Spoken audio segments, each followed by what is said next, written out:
We use the move command to move an object or a group of objects a distance that we specify. Now, in order to be able to better demonstrate this, I'm going to go to the Level 2 structural plan and just double-click on it. Now, we can zoom in here so we can see it a little bit better. Now, if we want to be able to move an object, you always have to select on it first. So select on the object, and when you do, you'll get your series of modify commands.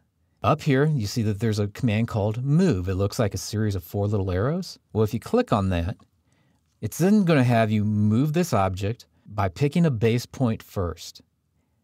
So in this case, I like to pick a spot usually somewhere along the object. In this case, just here will work just fine. Now I'm going to move over in one direction. In this case, I'm going to move over to the right, and I'm going to move this perhaps 7 feet. Well, as soon as you see this temporary dimension show up, and the temporary dimension is the dimension you see on the screen right now, which is automatically changing as I move the mouse. As soon as you see that dimension, you can type in a dimension. In this case, I'm going to do 7 feet. And you can see how this moved over 7 feet to the right. If I do the same command again, pick a base point. This time I pick just a little bit off of the object because it doesn't really matter. And I'm going to move over to the left. In this case, I'm going to move over perhaps 6 feet. And you can see how the whole object moves in that direction. Now, usually I like to keep my base point, which is that first spot that you click after executing the move command, fairly close to the object, just so it keeps it on the screen. It makes it easier for you to be able to see where these temporary dimensions are going to be at. So when it comes time to execute the move command, it moves really nice and smooth and you don't get any error messages generated.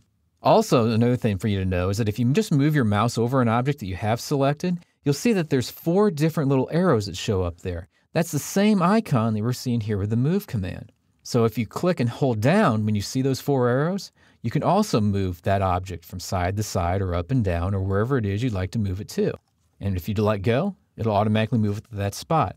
The only reason why I tend to not use that form of the move command as opposed to just a normal move command is usually if I've drawn something in, I usually know roughly where it's supposed to be at. And as a result of that, I know if I want to use move, I probably know this should be moved over 1 foot, 2 foot, 3 foot. And you can only do that using the normal move command as opposed to just holding down on the object and dragging it to wherever it is that you feel like dragging it to.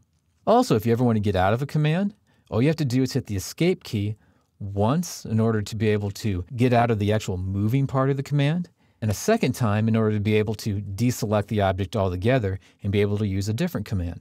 One last thing to know is that if you want to be able to move a group of objects, you can do that too.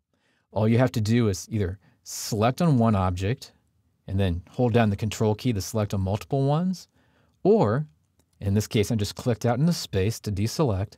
Your other option is a window around the grouping of objects. You want to move this entire thing? You can use the move command at this point, pick a base point, and you usually like to pick it somewhere around the center of the selection area, and then move those objects wherever you feel like it.